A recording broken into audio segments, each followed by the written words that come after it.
Avis vascular centre మన దేశంలోనే the best varicose vein hospital. Welcome to I dream. నేను మీ సురేఖ. కంటి మసక సమస్యతో చాలా మంది బాధపడుతూ ఉన్నారు. అయితే ఇది తగ్గాలి అంటే ఇంట్లోనే ఎలాంటి రెమెడీస్ పాటించాలి ఇవాళ తెలుసుకుందాం. ఈరోజు మనతో పాటు ఉన్నారు ప్రముఖ నాన్ సర్జికల్ ఆయుర్వేదిక్ డాక్టర్, సురక్ష ayurvedic clinic founder doctor Purna Rajeshwari గారు. వారితో మాట్లాడదాం. నమస్కారం అండి. నమస్తే అమ్మా. ఎలా ఉన్నారు? బాగున్నామ్మా, థ్యాంక్ యూ. అమ్మ, జనరలీ ఏంటి అంటే ఇప్పుడు కంటి మసక బారిపోతుంది, మసకగా కనిపిస్తోంది అంటున్నారు. ఆపరేషన్స్ వరకు వెళ్తూ ఉన్నారు. అయితే ఈ సమస్య బారిన పడకుండా ఉండాలి అంటే ఎలాంటి జాగ్రత్తలు తీసుకోవాలంటారమ్మా ఒక ఆయుర్వేదిక్ డాక్టర్గా మీరు?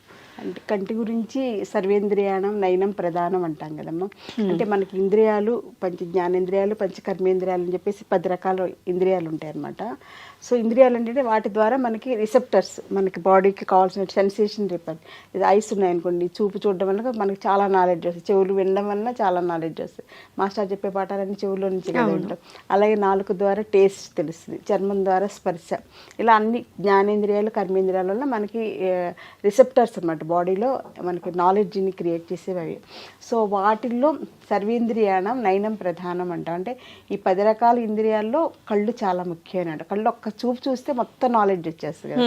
ఒక్కసారి కళ్ళు మూసుకుంటే అసలు ఏం కనబడదు, దేవుడు తప్పించి ఆ దైవత్వం శక్తి తప్పించి ఇంకా వేరే ఏం కనబడదు మనకి.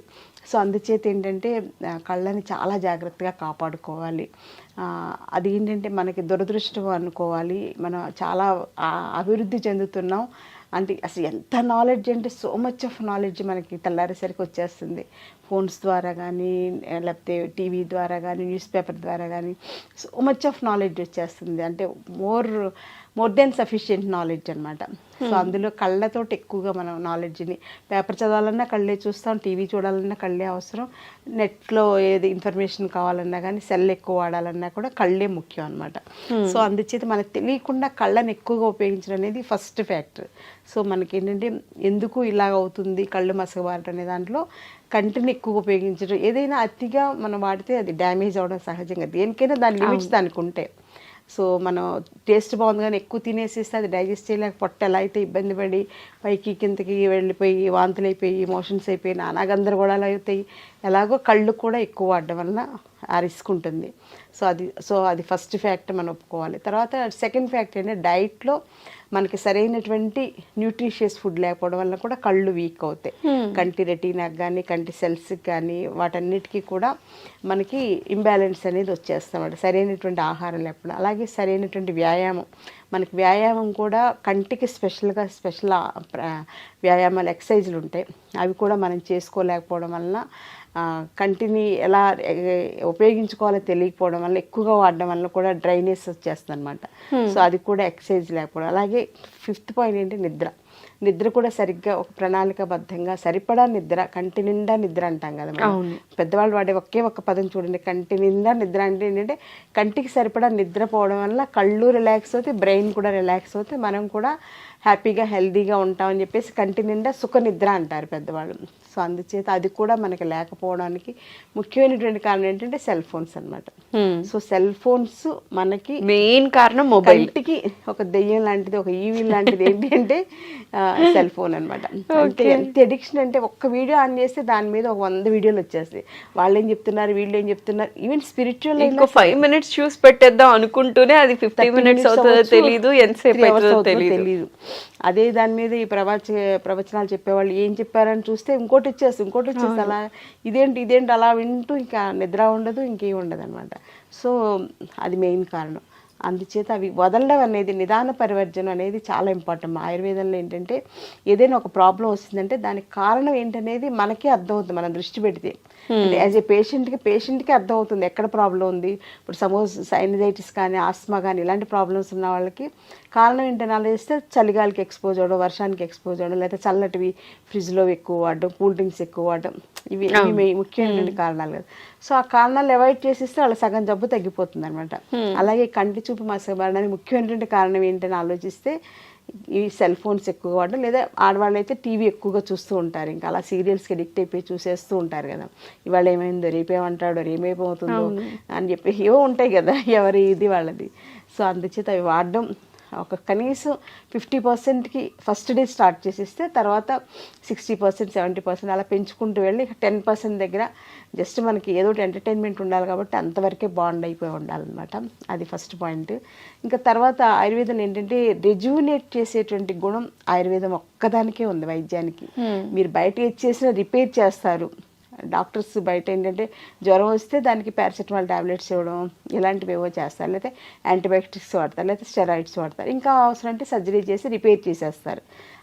ఆ శాస్త్రానికి అంతవరకు లిమిటేషన్ ఉంది. కానీ ఆయుర్వేదానికి అలా కాదు. ఆయుర్వేదానికి ఏంటంటే లైఫ్ని ఇచ్చేటువంటి శక్తి ఉంది. అంటే రెజ్యూనేట్ చేసేది, రిపేర్ చేసేటువంటి శక్తిని 10 times మనం పెంచుకోవచ్చు అనమాట. రెజ్యూనేట్ చేయడం అంటే రీజనరేట్ చేయడం. కంటి సెల్స్ ఇప్పుడు మనకి ఇవి రెటీనా సంబంధించిన సెల్స్ అని చెప్పేసి, లేకపోతే లెన్స్లో డ్యామేజ్లని, ఇవన్నీ కూడా మళ్ళీ మన సెల్స్ని రెజ్యూనేట్ చేసే శక్తి ఆయుర్వేదంలో ఉండేటువంటి మెడిసిన్స్ కానీ ఆయుర్వేద పంచకర్మ ట్రీట్మెంట్స్ కానీ ఆ శక్తి ఉంది. కాబట్టి మా దగ్గర ఇప్పుడు మయోపియా, కంటి చూపు మసబాలంతో వస్తుంటారు కదా, లాంగ్ సైట్, షార్ట్ సైట్ అని, వాటిని కూడా మేము ఆయుర్వేదిక్ పంచకర్మ ట్రీట్మెంట్స్ తోటి అక్షి తర్పణం అని, ఆస్ట్యోతనం అని, నస్యకర్మ ఇలా రకరకాల ప్యాకేజెస్ ఉంటాయి. వాళ్ళకి వాళ్ళ స్టేజ్ని బట్టి ప్యాకేజ్ తోటి సెట్ చేస్తే పిల్లలకి చిన్నప్పుడు ఇంత సోడా బుద్ధి అద్దాలతో తిరుగుతూ ఉంటారు కదా 6th class 7th class, వాళ్ళకు కూడా మనం అద్దాలు మాన్పించేయచ్చు అనమాట.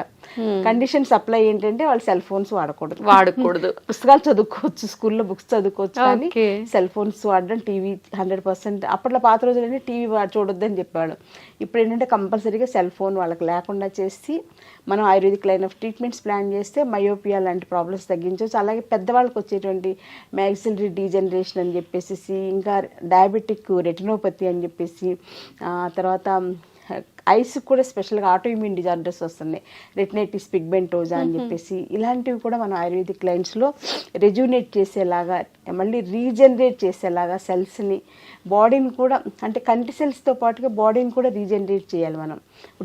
కంటిలో ఒకటే బాగు చేస్తే సరిపోదు అనమాట. కొన్ని కేసులకి శరీరంలో ఉండేటువంటి మిగిలినటువంటి సిస్టమ్స్ డీజనరేషన్ కూడా రీజనరేషన్ చేసేలాగా ఆయుర్వేదిక్ లైన్స్ బ్రహ్మాండంగా చేసుకోవచ్చు. సో అంటే ఆయుర్వేదం అనేది ఏదో చిట్కా వైద్యమో లేకపోతే ఏదో చిన్న మందులు వాడేస్తే సరిపోతుంది అనేది ప్రివెంటివ్ కేర్లోకి వస్తుంది. గృహ వైద్యంగా ప్రివెంటివ్ కేర్గా మనం అలా చేసుకోవచ్చు. కానీ అట్ ది సేమ్ టైం ఎంత బ్యూటిఫుల్ పెద్ద ప్రాబ్లం అయినా సరే అంటే అసలు నా జీవితం నాకు 81లో ఆయుర్వేదం నా జీవితంలోకి ఎంటర్ అయింది. నేను 81లో మెడిసిన్ జాయిన్ అయ్యాను. మా బ్యాచ్ నుంచి ఎంసెట్లో ఎంట్రన్స్ పెట్టేసి సెలెక్షన్ అనేది స్టార్ట్ చేశాను. ఆ రోజు నుంచి ఇప్పుడు 2024 అంటే మోర్ దెన్ నియర్లీ 45 years అయిపోయింది. ఇంకా నాకు ఆయుర్వేదం నేర్చుకోవాలి, ఇంకా దాని మీద రీసెర్చ్ చేయాలి, ఇంకా పేషెంట్స్కి ఏదో చేసేసేయాలి, ఆయుర్వేదం వల్ల మంచి రిజల్ట్ ఇవ్వాలి, బెస్ట్ రిజల్ట్ ఇవ్వాలి, అన్నీ తగ్గించేసేయాలి, అంటే అనారోగ్య సమస్యలతో ఎక్కువ మంది బాధపడకూడదు చేసేయాలంటే including cancer. So autoimmune disorders కానీ ఇంక్లూడింగ్ క్యాన్సర్ అనేవి భయంకరమైనటువంటి వ్యాధులు, డయాబెటీస్ కన్నా చాలా పెద్ద ప్రాబ్లమ్స్ అన్నమాట. ఇప్పుడు వాటికి కూడా నేను ఆయుర్వేదిక్ లైన్స్లో బ్రహ్మాండంగా చేస్తాను. అలాగే సెరిబ్రల్ పాలసీ పిల్లలు, నడవలేని పిల్లలు, మాటలు రాని పిల్లలకు కూడా మంచి మంచి ట్రీట్మెంట్స్ తోటి 3 to 6 monthsలో నార్మల్ చైల్డ్ అవుతున్నారు. సో ఇలా రిజోనేట్ చేసేది, రీజనరేట్ చేసేది, డీజనరేషన్ తగ్గించేటువంటి వైద్య వ్యవస్థ ఏది అంటే ఆయుర్వేదం. సో ఎందుకంటే అది దైవానికి సంబంధించిన వైద్యం కాబట్టి, దేవలోకంలో ఉన్నటువంటి వైద్యాన్ని భరద్వాజ మహర్షి మన భూమి మీద తీసుకొచ్చారు. అంత గొప్ప శాస్త్రం కాబట్టి అందులో అంత వైబిలిటీ ఉంది. ఇన్ని 5000 సంవత్సరాలైనా ఛాలెంజింగ్గా ఇప్పటికీ బ్రహ్మాండంగా చేస్తున్నాం, సర్వైవ్ అవుతున్నాం. ఇప్పుడు మళ్ళీ మనకి గవర్నమెంట్ మోడీ గారి సపోర్ట్ చాలా బాగుండటం వలన ఆయుర్వేదానికి గోల్డెన్ పీరియడ్ ఆఫ్ ఆయుర్వేద అనేది ముందు నా కళ్ళకైతే బాగా కనిపిస్తుంది. సో కంటి చూపు మీరు అడిగినట్లుగా మసకబారడం, వీటికి సింపుల్ రెసిపీస్ ఇంట్లో చేసుకునేది ఏంటి అనేది మనం గృహవైద్యంగా కూడా కొన్ని చెప్పాలి. ఎందుకంటే అవి పాటిస్తేనే వాళ్ళకి దాని మీద నమ్మకం అనేది కలుగుతుంది. అందుచేత దానికి ఏంటంటే రోజు పొద్దున్నే ఉసిరి చూర్ణం ఒక 1/2 స్పూన్ ఉసిరి చూర్ణం తీసుకుని అందులో కొంచెం తేనె కలుపుకొని పొద్దున్నే పరగడుపున నోట్లో 4కి అప్లై చేసుకుని నెమ్మదిగా చప్పరిస్తూ మింగేసేయాలి. ఉసిరి చూర్ణం అనేది చాలా ఇంపార్టెంట్ అమ్మ. అలాగే ఉసిరి సిరప్ అని బయట దొరుకుతుంది, అదైతే 1000sలో ఉంటుంది, వేస్ట్ అంత డబ్బులు ఖర్చు పెట్టడం. ఉసిరికాయలు దొరికే సీజన్లో మనమే ఎండబెట్టుకుని ఉసిరి చూర్ణం తయారు చేసుకోవచ్చు, లేదా మార్కెట్లో దొరికేదైనా కొంతవరకు ఓకే. అది సింపుల్, ఈజీ అనమాట. అలాగే గుంటగలగ రాకుండా ఉంటుంది కదా మనకి, పాత రోజుల్లో గుంటగలగ రాక పొలాల్లో నుంచి తెచ్చుకుని చక్కగా పచ్చడి చేసుకునేవాళ్ళు, అలా మనం ట్రై చేయొచ్చు. గుంటగలగరాకు పచ్చడి తినలేమంటే అందులో నేనైతే కొంచెం గోంగూర కూడా వేసేసి పచ్చడి చేస్తాను అనమాట. గుంటగలగరాకు గోంగూర కలిపి పచ్చడి అయితే పిల్లలు కూడా, మా అబ్బాయి కూడా హ్యాపీగా తినేస్తాడు. మా అబ్బాయికి ఎలా మంచి ఫుడ్ పెట్టాలని నేను మ్యాక్సిమం ట్రై చేస్తున్నాను. ప్రతి తల్లికి అది కోరిక కదా. నెక్స్ట్ థర్డ్ పాయింట్ ఏంటంటే, ఇంకా కళ్ళను కూడా ఉసిరికాయ నీళ్ళతోటి కడుక్కోవడం. ఉసిరికాయలు రాత్రిపూట నీళ్ళలో నానబెట్టేసి తీసుకుని ఉంచుకుని ప్రొద్దున్నే లేచినంటే మనం ఎలా అయితే టంగ్ క్లీన్ చేసుకుంటో అలాగా కళ్ళని ఉసిరికాయ నీళ్ళతో కడుక్కుంటే ఇక్కడ ఉండేటువంటి బ్యాడ్ ఇదంతా కూడా బయటకు వచ్చేస్తుంది. అలాగే రాత్రిపూట పడుకునేటప్పుడు కొంచెం చల్లటి కర్చీఫ్ని నీళ్ళలో ముంచి దాన్ని ఇలా కంటి మీద వేసుకోవడం వల్ల కంటి మీద ఏంటంటే వేడి ఎక్కువ ఉంటుంది. కంట్లో ఆలోచక పిత్తం అని మనకు 5 రకాల పిత్తాలు ఉంటాయి శరీరంలో. కంట్లో ఉండేది ఆలోచక పిత్తం అనమాట. ఆ పిత్తాన్ని మనం ప్యాసిఫై చేయాలంటే, తగ్గించాలంటే కంటి మీద చల్లటి క్లాత్ వేసుకుని ఉంచుకుంటే కొంతవరకు ఉపయోగపడుతుంది. అలాగే కంటికి హెయిర్ డైస్ కూడా వాడడం మానేయాలి. దానివల్ల కంటి చూపు మెరుగుపడుతుంది. కంటికి చూపు మెరుగుపడాలంటే హెయిర్ డైస్ వాడడం మానేయాలి. సో హెయిర్ డైస్ వల్ల అంత సైడ్ ఎఫెక్ట్స్ ఉన్నాయి కాబట్టి అది కూడా కేర్ తీసుకోవాలి. అలాగే షాంపూస్ కూడా మంచివి కాదు, ఇప్పుడు కెమికల్ బేస్డ్ కాబట్టి కుంకుడుకాయలతోటి తలస్నానం చేయడం ఇలాంటివన్నీ కేర్ తీసుకోవాలి. అలాగే డ్రైనెస్ ఆఫ్ ఐస్ ఇప్పుడు మోస్ట్ కామన్ కాబట్టి ఎండలో తిరిగేటప్పుడు గ్లాసెస్ పెట్టుకోవడం, బయట బళ్ళ మీద అవి తిరిగేటప్పుడు హెల్మెట్ పెట్టుకోవడం, కంటికి గ్లాసెస్ పెట్టుకోవడం, ఎక్కువ తిరగకుండా ఉండడానికి ట్రై చేయాలి. ముఖ్యంగా సమ్మర్ వచ్చిందంటే బాగా మార్నింగ్ 11 to 4 ఎండకి ఎక్స్పోజ్ అవ్వకుండా ఉంటే కళ్ళని మనం కాపాడుకున్నట్లే. అలాగే ఆహారంలో కూడా ఫ్రైస్, పికిల్స్, నాన్ వెజ్ తగ్గించుకుని ప్రతిరోజు భోజనంలో ఉసిరికాయ పచ్చడి, మనకి పాత రోజుల్లో నల్ల పచ్చడి అని ఉండేది కదమ్మా.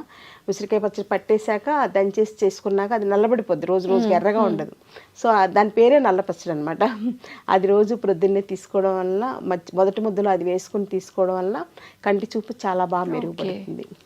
సో ఈ రకంగా చిన్న కేర్ ఇంట్లో చేసుకుంటూ పెద్ద ప్రాబ్లమ్స్ ఉన్నప్పుడు దీనికి ఇంతేలే పరిష్కారం లేదు అని వదిలేయకుండా ఆయుర్వేదిక్ డాక్టర్స్ ఉన్నారు. ఆయుర్వేదం ఇప్పుడు శాస్త్రీయంగా చేసి రీసెర్చ్ చేసి నాకన్నా ఇంకా ఎంథ్యూజియాస్టిక్ చేసేవాళ్ళు బోల్డ్ మంది డాక్టర్స్ ఉన్నారు.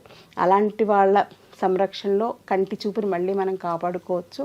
ఇందాక చెప్పినట్టు సర్వేంద్రియాణం నయనం ప్రధానం కాబట్టి కంటిని మనం పాపలా కాపాడుకుంటే కంటి పాప మనకి జీవితానికే వెలుగునిస్తుంది.